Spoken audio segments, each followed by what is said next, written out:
Hi, this is Jennifer Dono. I'm the Director of Young Female Entrepreneurs, and you are watching Young Female Entrepreneurs on a live stream. We do this every Thursday night at 6 p.m. Pacific Standard Time and 9 Eastern, and it's over on the YFE Facebook page. This evening, we have on Erin of Well in LA as our guest. She's going to be talking about what it takes to build a business as a young female entrepreneur, what it's like to build a business out of LA, and then also do so in the health and fitness industry. She's fantastic.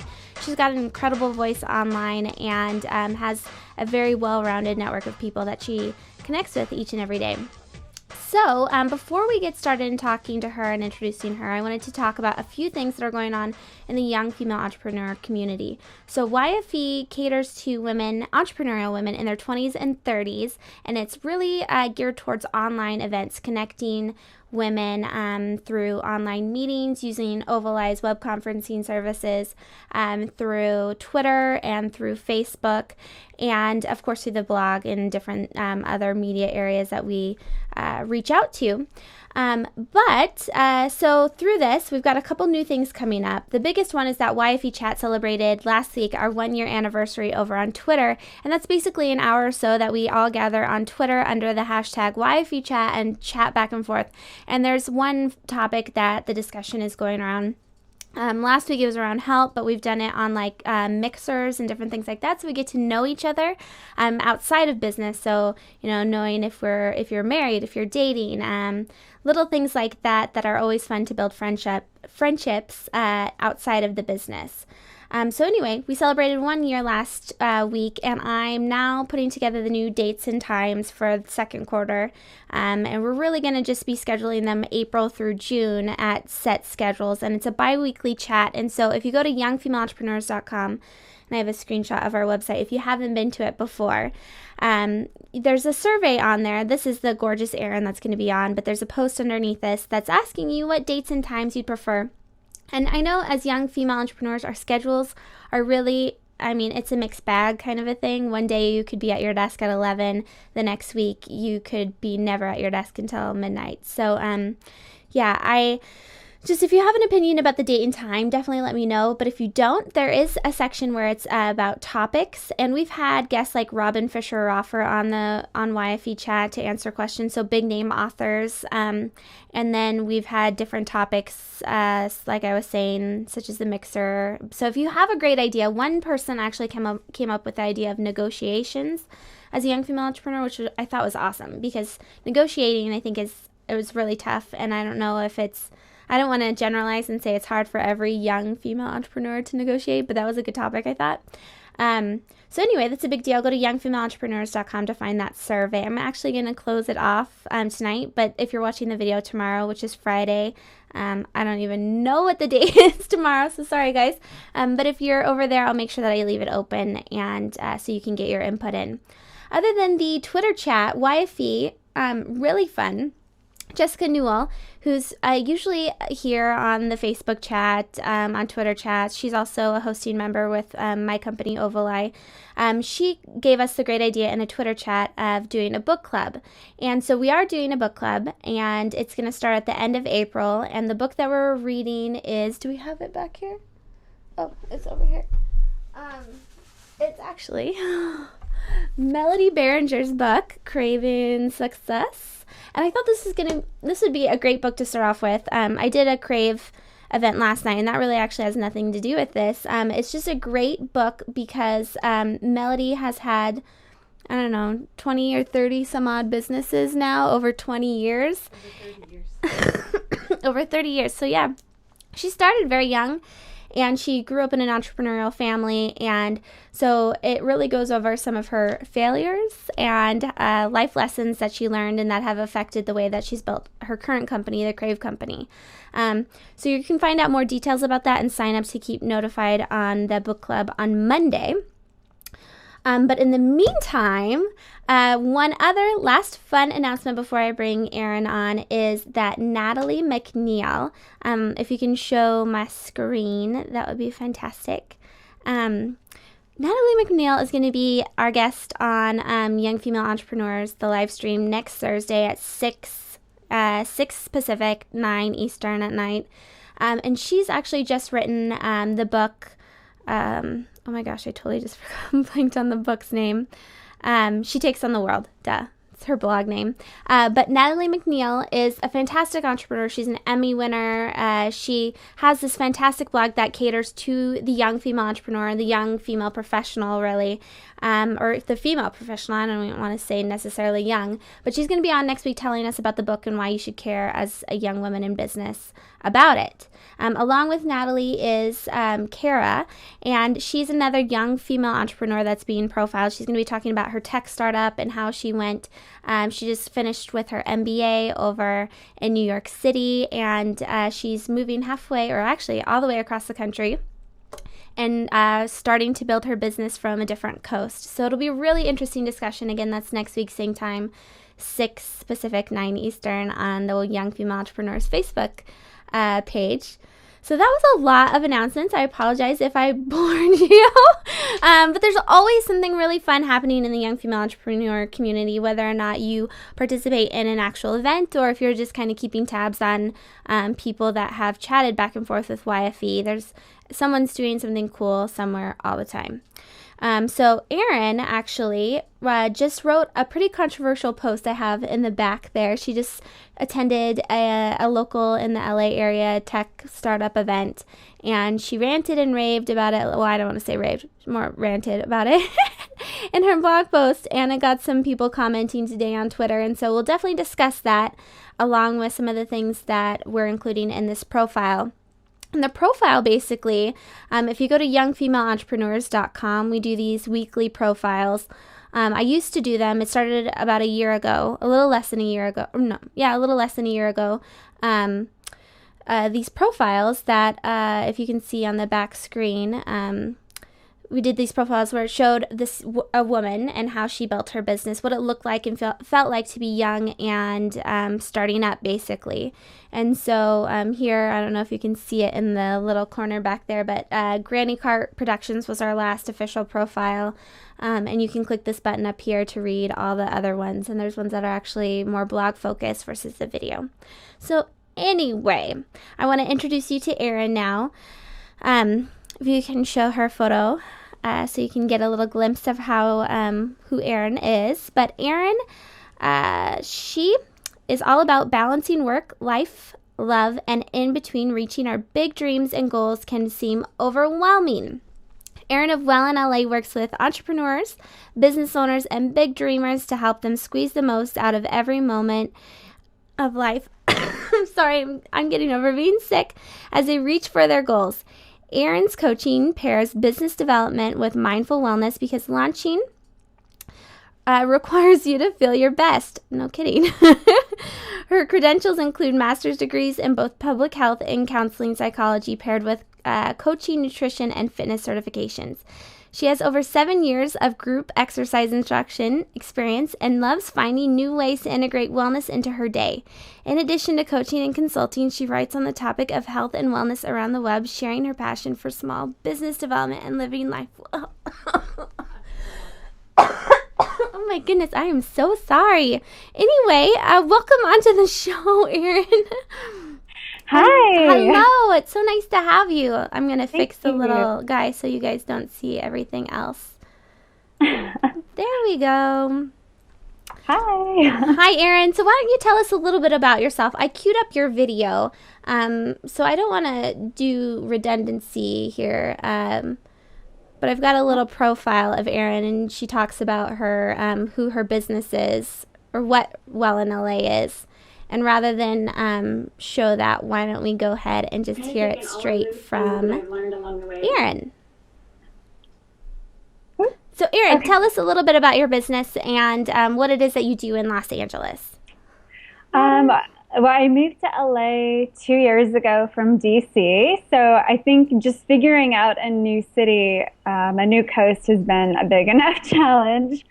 And in May of last year, I decided that I wanted to launch into more of the coaching, and I had no idea how much I would need to learn along the way in order to launch a small business that is based online.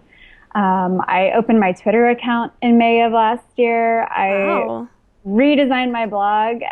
I take on everything, and it was a lot. And I am really excited because I want to pay it forward and really teach people the lessons that I learned in terms of business and balancing my wellness along the way.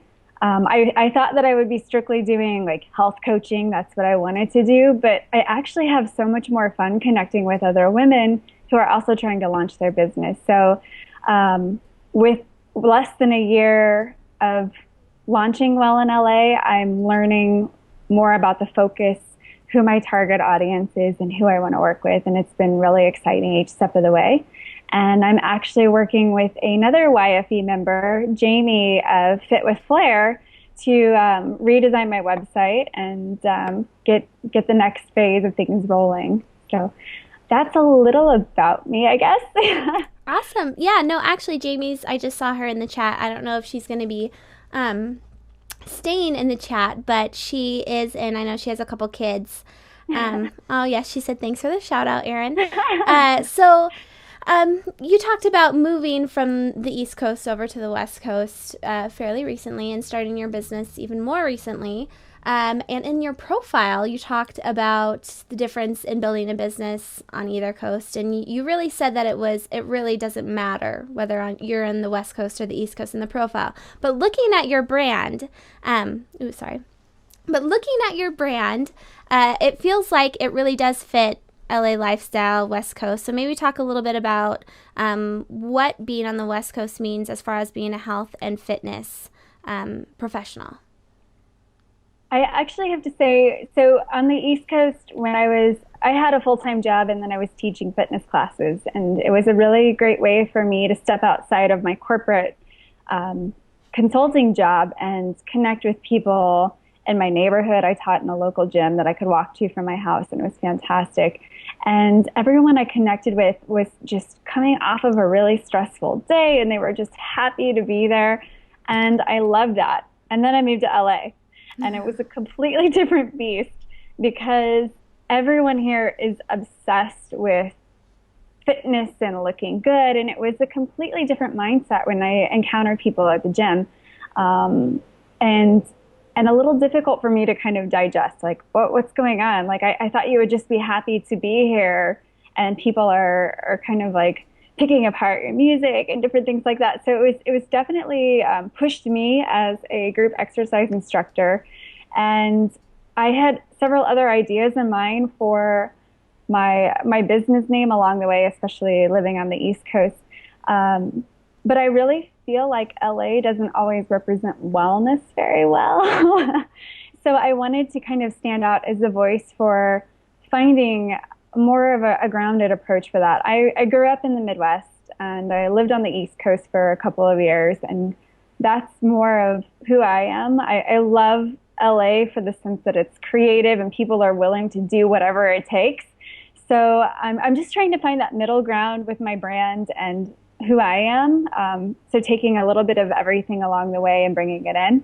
I will be staying in LA. My husband-to-be works here in the industry, and we don't foresee leaving, so this is home. Mm-hmm.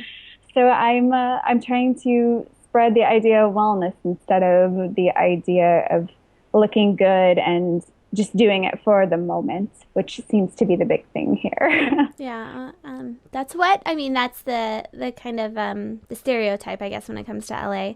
Yeah. So you talked, we're going to come back to the husband-to-be point in a little bit, but you talked about having a full-time job. So what exactly were you doing? I know you have all of these certifications and you have the academic background, but what was that full-time job history? What did that look like? Yeah. So after I finished my second master's degree, I was actually living in Detroit at the time, and the job market was pretty horrible. So my fiance was absolutely supportive and encouraging. I'd move there for him, and I said, "Look, I've got to move. There's no job here." And so I relocated. We had just gotten a puppy, and so it was, I know, it's like a big deal. I felt horrible for leaving him to dog train.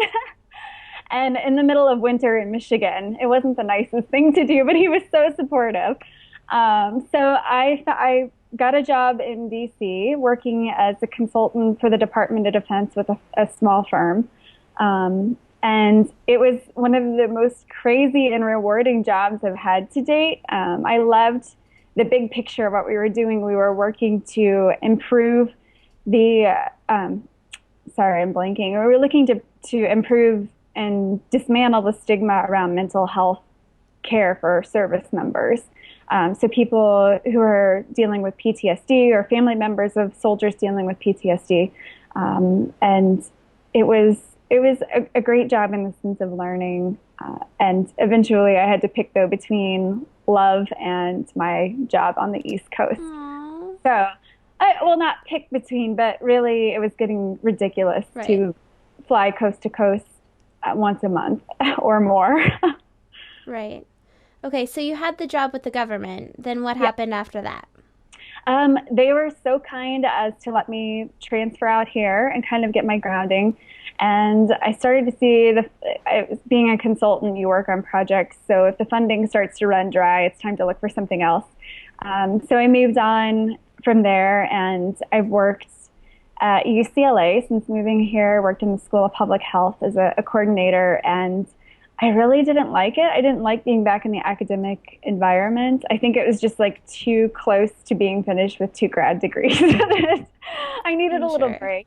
So I ended up working more directly in fitness and health for the last year. And in October of last year, I happily parted from that job. I'm still great friends with everybody there, but it was just not a great fit for my goals, which were to do more writing and consulting and creative things.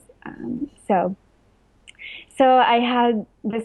I feel like this is a whole story. I'm so sorry. No, I think this is good because a lot of people are exactly where you are right now, where they've done the job leap and it's finally like, okay, I need to now start on my own and do my own thing. So after you got out of it, you were saying in October, so it really wasn't that long ago? No. So I had this like perfect nirvana situation. I was so excited.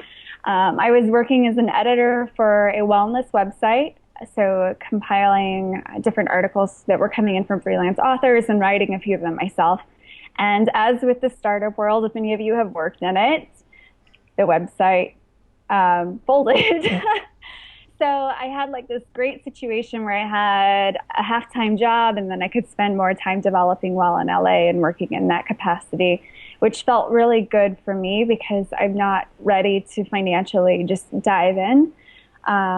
So I then was on my own completely, not fully prepared to do so. And I think I made a huge mistake in taking on jobs that weren't necessarily a good fit. Like I'm good at doing website development, and Jamie's going to laugh at me because we had this whole conversation. I'm good at it, but I don't love it. And then I just found myself for 4 months doing work I didn't love, and I didn't love that. All I wanted to do was get back to doing more of the creative things and the writing and connecting with people. And I didn't have the time to do that because I had clients that I needed to meet the demands for. So actually, I ended up going back to work, and I've been working for 2 months. And it's been good for me to mentally not have to stress about the money. And the job that I have is perfect because it pairs me with working with entrepreneurs in LA. So it's been very fun, and my boss is incredible. He's supportive. He's actually the lawyer who incorporated my business, so he knows what I do. Very nice. With that work, and I am so thankful for that. And I think if you can find a great job situation as you're building, and make things grow on the side in a way that feels comfortable for you so that you can maintain your stress level and some perspective along the way, then by all means do it. Financially, I'm comfortable enough that we could let me go crazy, but and see if Well and I launches, but I'm not quite in that point where I'm ready to feel like I'm eating into my fiance's money yet. Yeah, no, I think that's an interesting point that you bring up because another young female entrepreneur, Erica, who's with sittingaround.com, and it's about a co-op babysitting opportunity where you could go on and find other like swap basically with parents and say, okay, Yeah. you're gonna watch my kids one night and I'll watch your kids another night, with people you know, of course, not just total strangers. But so anyway, she was on the cover of Entrepreneur magazine not too long ago by saying, basically being open about, I have another job other than being the CEO of this company, because it's just not possible, as she's a mom and a young woman, and she doesn't want her standards of living to go down just because she's trying to build this company. So I think that's a good point that you bring up, in that it is possible to have another job and start building your company. And a lot of women are doing it, actually. We met, Keisha. So if you're watching, Keisha, hi. She's starting a nonprofit, a PR firm that works with nonprofits over in the Baltimore area. And I'll have her link over on youngfemaleentrepreneurs.com if you guys want to see what she's up to. So yeah, a lot of people are in your shoes, doing that whole thing. Now, when you went to get this job, he knew, of course, that you had this other company, but did you have to make any form of additional contract kind of type of things that said, I'm going to work on my company at this time and not during the time that you're paying me? Or what did that look like when you went to go get this other job? My boss, Jeff, who's great, was very flexible. So for me, like the mornings are my creative juice time. And I think you have to work at things for a while to kind of find your time and your flow. So I wake up around 7:30, and I get to work on things for Well in LA till around 10, and then I head into work. And it's a longer work day, but if any of you are from LA, the traffic here is a total nightmare. So going into work at 10:30 means no traffic. Leaving work at 7 means no traffic. Oh my goodness. And it's much better for my peace of mind. Moving to LA meant I had to buy a car after being a pedestrian commuter for 2 years, so that was a big switch. And I'm still kind of like finding the flow with dealing with that. So yeah, and I resonate with the woman you mentioned, because I have student loans and I'm trying to pay them off furiously fast. I want them gone. 2 grad degrees cost money. And I have become accustomed to having a nice standard of living, and I'm not quite ready to sacrifice all that in order to build everything. I think that I can carve the time to build slowly, and something will happen when the timing is right. Right. And I mean, when you're starting your company, it's not like you're going to be getting job after job right away, or clients, customers, whatever it is that you're doing. And I liked how you pointed out the fact that you did get a few projects in initially, and they just weren't, you were taking whatever basically came your way, and it wasn't something that you loved, and ended up not really showing probably your best work in trying to fulfill those things, or you weren't even living your most well life, I guess. No, I wasn't. Yeah, and stress and all that other fun stuff that comes along with it. But as far as that other company goes, so I'm still talking about having another job. Is there any time in the future, like, do you have a plan as far as, at this point, I'm going to ditch the job and focus solely on my company? Do you have an exit strategy with employment, or is it kind of just come as, see what happens kind of a thing? I'm going with the see what happens. My job is actually pretty darn cool. I am running a program called 500 Entrepreneurs with one of the lawyers in the firm. She's fantastic. She's also a mom, and this is where I'm talking about my boss is great, because the lawyer that I work with works from home, and she gets to spend time with her son. So I found like the perfect boss who values our quality of life. I think that's so important. Very nice, yeah. Yes. And what I get to do is call people who are submitting plans to us about their small businesses. So this week I talked to someone who's creating their line of hot sauces. I talked to a woman who's opening a Polynesian dance company. Let me think of some of the other good ones. An actress who just recently starred on Walking Dead. They're Just like there's just so many cool people I get to talk with in my day, and I learn so much. And I feel like everything I'm learning is only going to make what I do launching going forward that much better. So it's amazing to have a job finally where I feel like I'm learning something that's applicable for what I'm passionate about, and finding that quality of life balance. So yeah, Yeah. it's good. Well, there was just a story that I shared on Young Female Entrepreneurs that was with Tony Shea of Zappos, and he was part of this big Yeah. investment of putting together a building, a development community where there's tech startups, living space, and opportunity for a local business. And they were partnering with Venture for America. And I don't know if you're familiar with Venture for America, but it's basically like Teach for America. And I got to meet the founder last year, and he was very interesting. It's a great idea, and it basically places students in these small towns and helps them. They work closely with the CEO, so it's a great opportunity for them. Possible opportunity for a job after they get done, and it also, I mean, the local economy gets helped out because it's bringing young talent into the small town. But anyway, that's just one example, basically, of some of the things that Fix Young America is, who we had Ryan Paw on of the YC, and Erin, I know that you're familiar with the campaign that Yeah. they're doing, but they're really talking about different alternative ways, things that are happening. What people are doing around the country to create change and bring jobs for young people.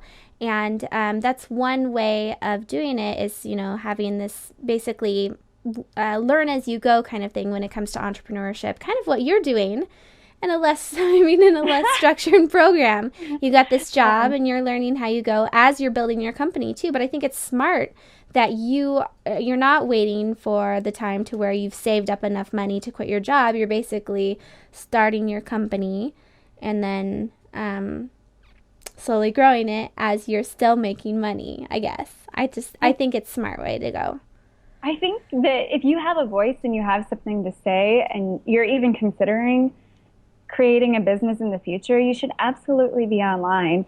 I am finding so many peers to connect with, and I know we are going to talk about this a little more too. I I just genuinely love meeting women that also have these same kind of passions. They're smart and they're intelligent and they're doing great things to change the world.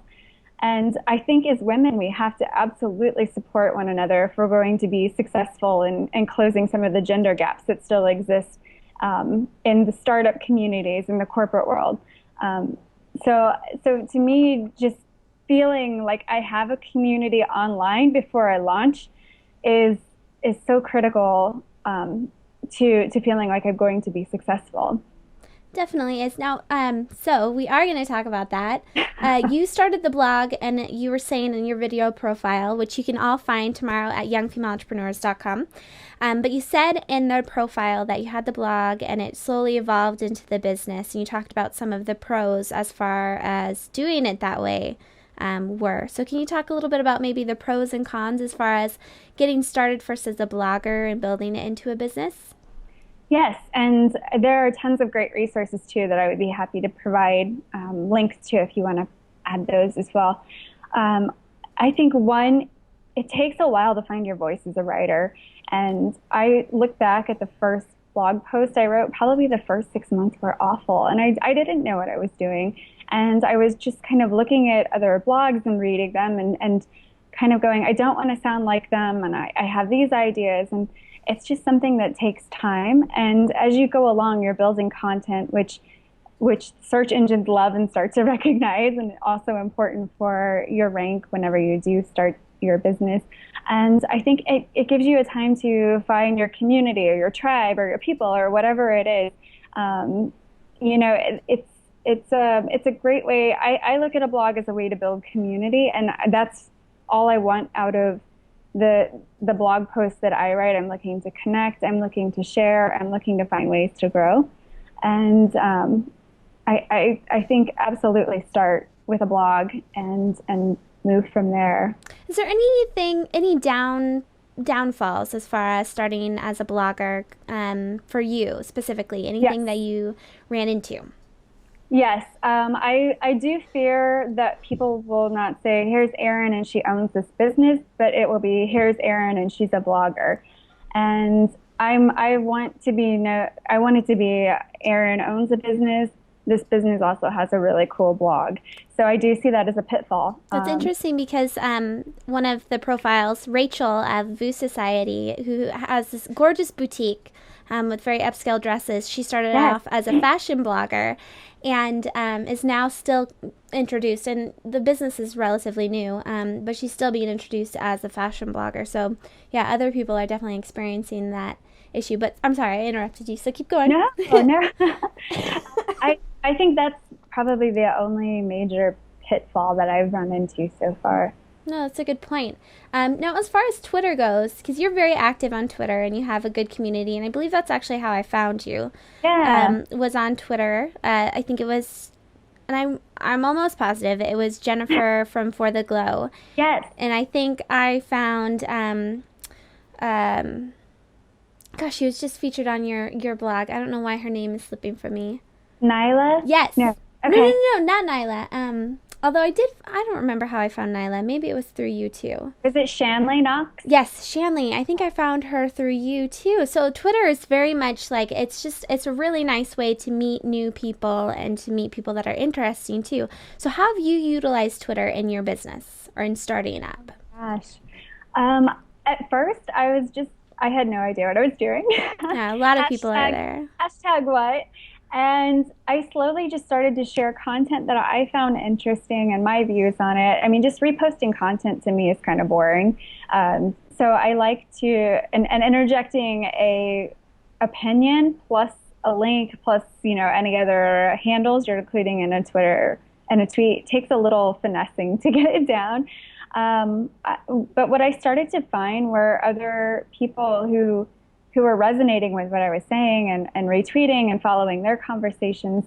And I'm being in Twitter for less than a year. I feel like I have this community of women that I've become close friends with that I've met up with for coffee and tea, or we've collaborated on things, or I've helped raise money for their campaigns. And I just think about all of the incredible things that have happened from tweet conversations. And my family members have no idea. They just laugh at me like, "Oh, you're on Twitter." But it has been the most beneficial tool that I have used. And I'm also managing the Twitter account for my work, and just seeing having a person behind it, how much it changes the conversation, the tone, and the interactions that happen have been really fun, because I thought, well, I could do it for me, and then doing it for the law firm will definitely be a different challenge. But I'm starting to see it go in that direction, and it really is, be personable, be who you are on Twitter. If you have any questions, I'm happy to answer those. No, I think that's good.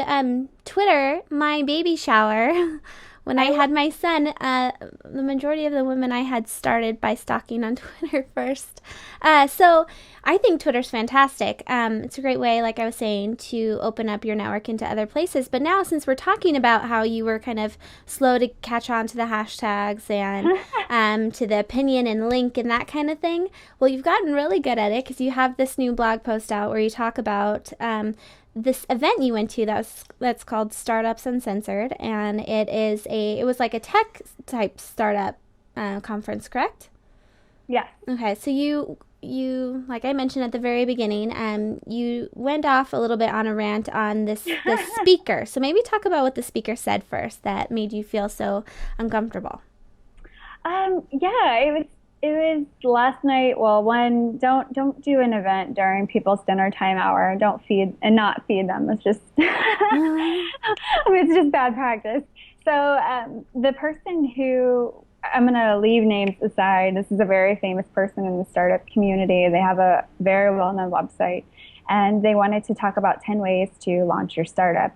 And I was very excited for the talk. I have some ideas for a startup of my own. It's unrelated to Well in LA, but it's something I want to do with a friend of mine. So I was completely fascinated by learning from this crowd and from the speaker specifically.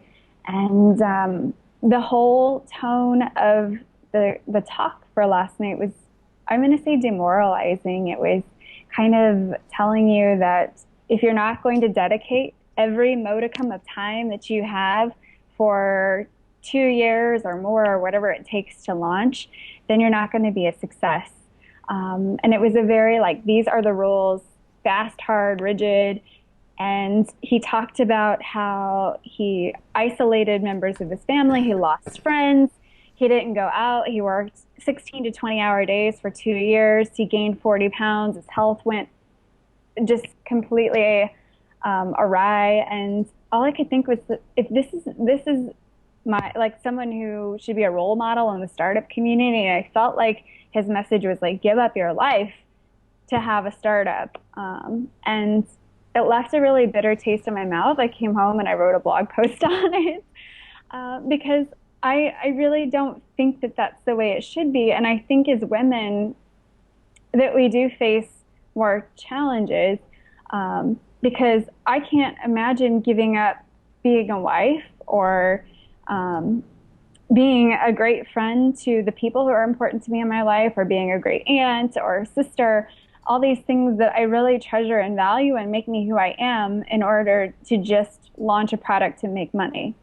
So yeah, I had some strong opinions on it. Yeah, well, no, it's interesting. Did anyone else in the room look like they were put off by what he was saying, or is it kind of Yes. just generally?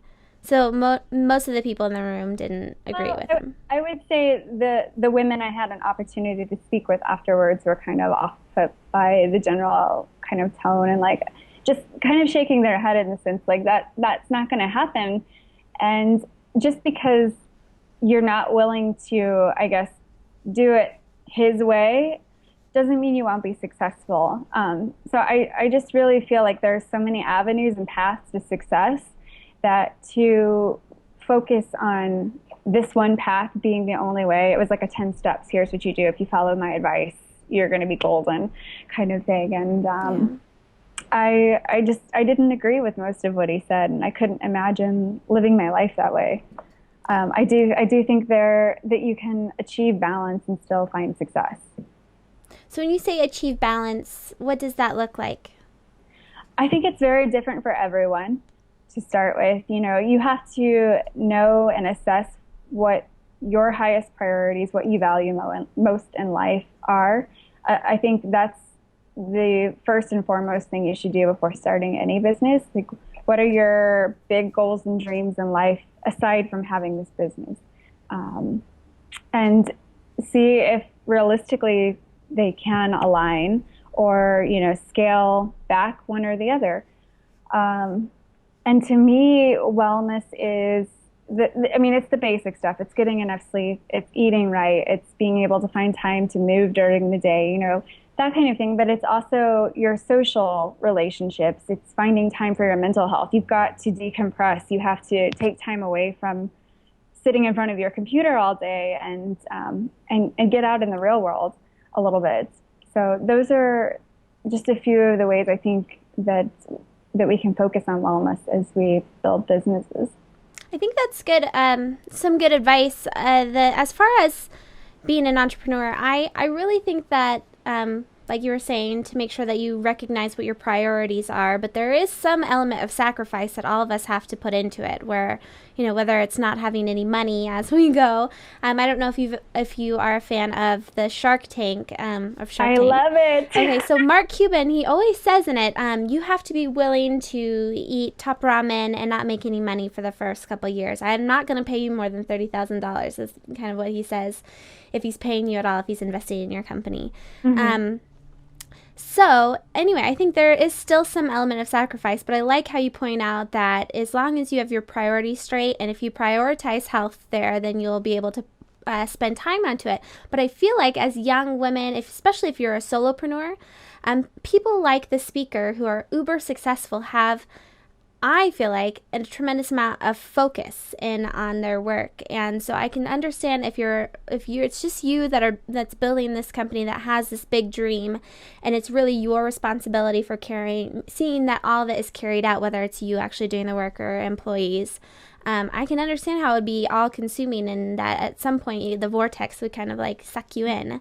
So I think that's an interesting debate that's happening. And I just want to let you know, if you guys are still on the live stream, I have the Facebook chat open right now. So if you have questions for Erin, go ahead and type them in. We have a couple more questions left as far as the chat goes with YFE, but I'm more than happy to relay the questions over to Erin. She's doing a fantastic job. Thank you again so much for being on the show, Erin. The profile, like I said before, over at youngfemaleentrepreneurs.com is a great profile. You guys are really going to enjoy it. But as far as taking it back a step, before we go into the fun engagement part of it, I wanted to talk about collaboration as far as the health industry goes, because you are a health coach. You have all of these, like we were saying, certifications, and you have the masters behind you.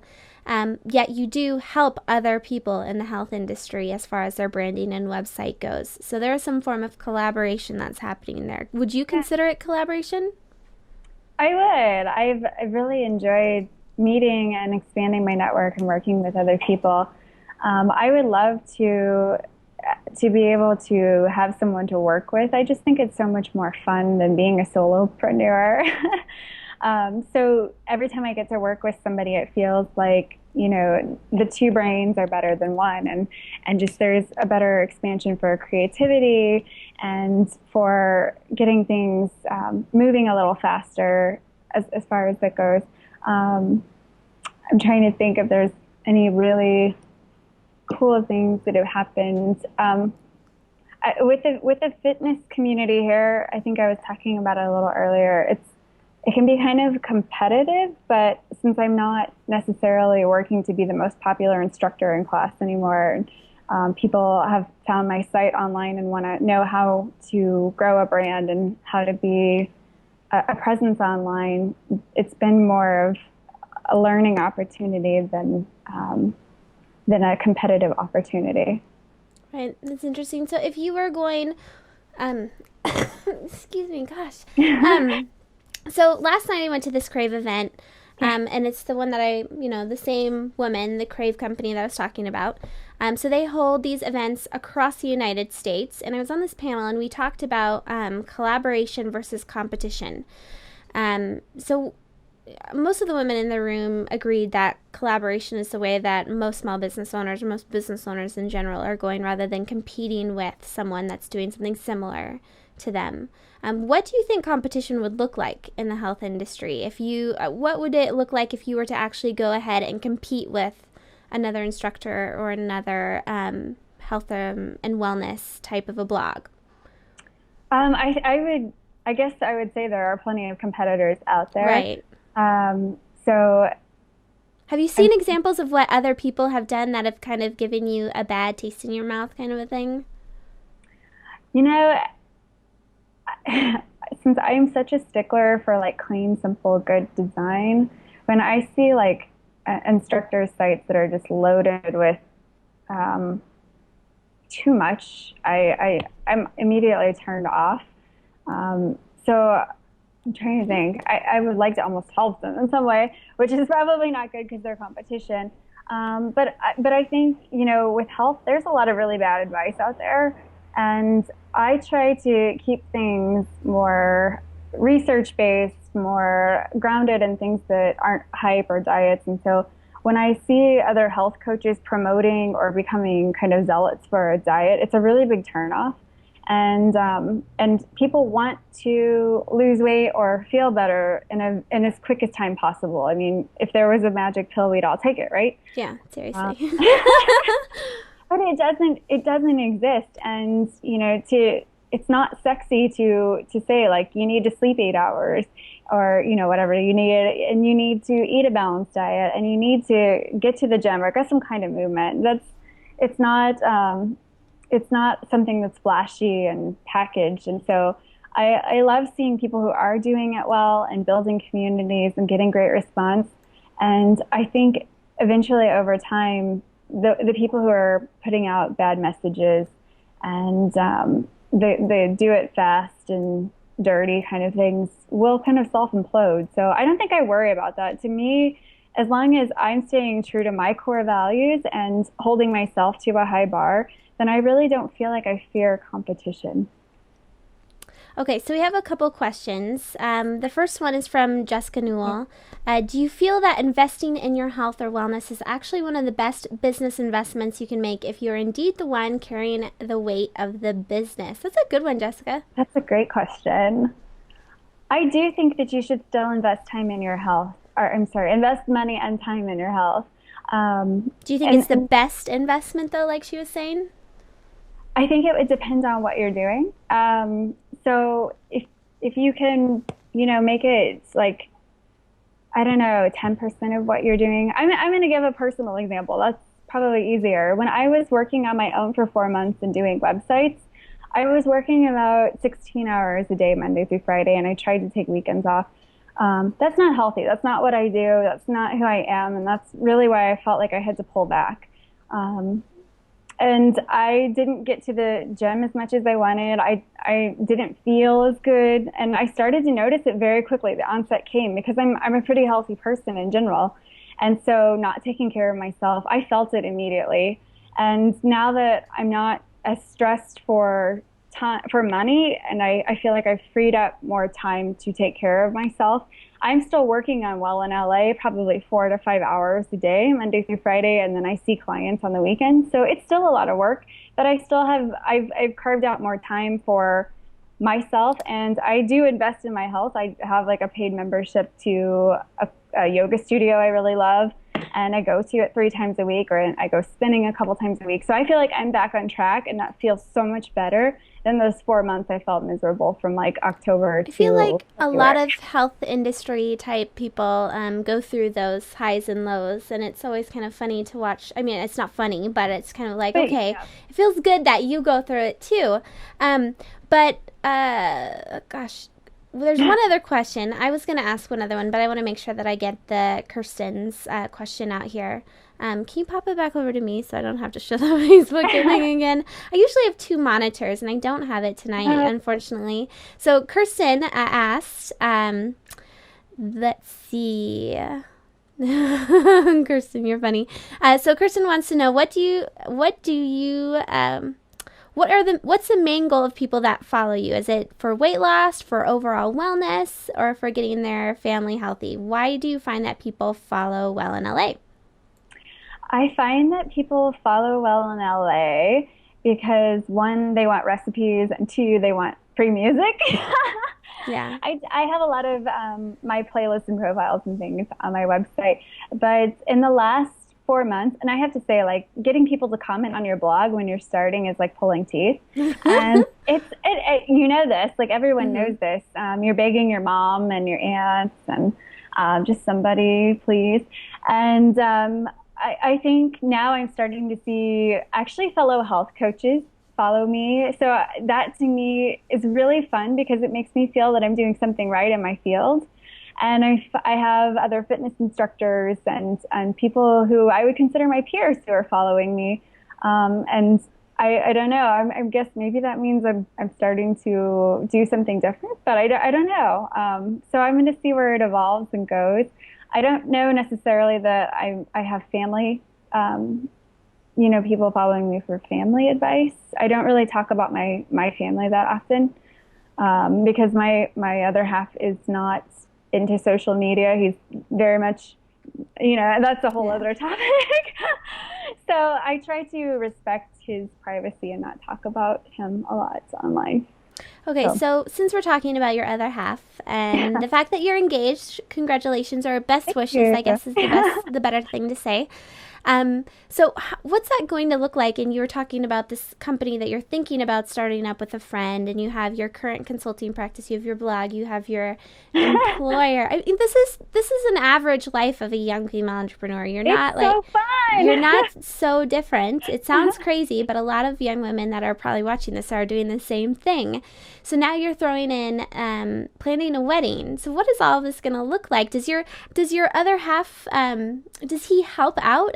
Have you had that discussion of will you help me make dinner, help me do laundry, and that kind of thing? What does that look like? Those are a lot of I'm questions. Sorry. It's good. I will say he works in post production on film, and he typically works 12 to 14-hour days, Monday through Friday. Wow. It's not a forgiving job, and there are a lot of things that go into our life that are factored around what he does. And honestly, I feel like I found the perfect partner because it allows me all the time I want to be crazy and try different things. And he totally supports it. And when we do have time together, it's awesome. It's great. But we did 3 years of long distance in our 6 years together, so we're pretty comfortable with like having separate lives and doing separate things. We have a house cleaner. I will say that like it's amazing. We have somebody who comes and just kind of cleans things up, once a week. And I take care of the cooking, the shopping, and the laundry. And there are ways you can pop in and do those things, and it's a great break to get up from your desk. Mm-hmm. That I find, or tell myself that. And as far as like wedding planning goes, I have a planner. We're pretty financially comfortable when it comes to that kind of thing. So I am fortunate, and I feel very blessed that we're going to be able to hire somebody to help. We are keeping it very low key. I'm not very, I'm sorry for all my friends who are really interested in the bridal planning and all of that. I have so many wonderful friends in the wedding industry, and I'm disappointing them. Because I'm very much more about the marriage than the wedding day. And I'm very much about our honeymoon, and we're going to Thailand, and Oh my goodness, how fun. and kind of like doing some island hopping, and we're going to take 2 weeks, and you guys won't see me on Twitter, you won't see me anywhere. I'm just going to like Aw. stare at the face of the earth for that. But we're going to get married next spring, and we're just going to have like a really fun party in Vegas, a quick ceremony, and our friends are all over the country, and I feel like having everyone we love in one core place. Twitter friends, come on in. We'll be all the gift and all the blessing that we need. So we're keeping it pretty low key and fun. Oh, fun. And kind of doing an exchange, because my wedding planner is also somebody that I'm helping launch her business. So we're doing a little fun exchange back and forth. Very nice. Well, we've ran out of time, unfortunately, tonight to keep talking. But the best thing is that we have this full 15-minute, well, it's actually longer than 15 minutes, profile of Erin over on youngfemaleentrepreneurs.com. Erin, where can people find you after this? After this, I'm actually going to hang out on Twitter for a while. If you guys want to talk, I would love to entertain any questions. It's at Well in LA. And yeah. That's probably the easiest way. If we need to take things offline, we can go from there. Very nice. Yeah, and if you aren't liking Erin's Facebook page yet, it's just Well in LA on Facebook, correct? Yeah, and I also think Jen and I talked. We're going to try to get something organized for people who are in LA in April or May. So look forward to that. Yeah, it'll be lots of fun. But definitely like her Facebook page because it's fantastic. She puts out very inspiring things that keeps you going through the day, especially as a young female entrepreneur. It's nice. So check out our website, wellinla.com. We'll have all of the links over at youngfemaleentrepreneurs.com along with this video, the recorded video, her profile, and the corresponding blog post with Erin. It's all about Erin this week. I really like your story because I do feel like it's the typical young female entrepreneur, and then you've added in the mix of the academic background, the jobs that you've had, and also just your overall philosophy of staying well and building a business that is sustainable. So I love your story. So thank you so much for being on the show, Erin. I really appreciate it. Thank you, Jen. Thank you all for the great questions. All right. Well, so every week we have this live stream over on Thursday night, 6 p.m. Pacific, 9 Eastern. And next week is Natalie McNeil, the author of She Takes On the World. She's got that big blog. She's a huge name, Emmy winner. And along with it, Kara, another YFE profile, is going to be talking about her tech startup. It's going to be a great conversation. I hope you can make it. Until then, check out youngfemaleentrepreneurs.com. Thank you so much for watching.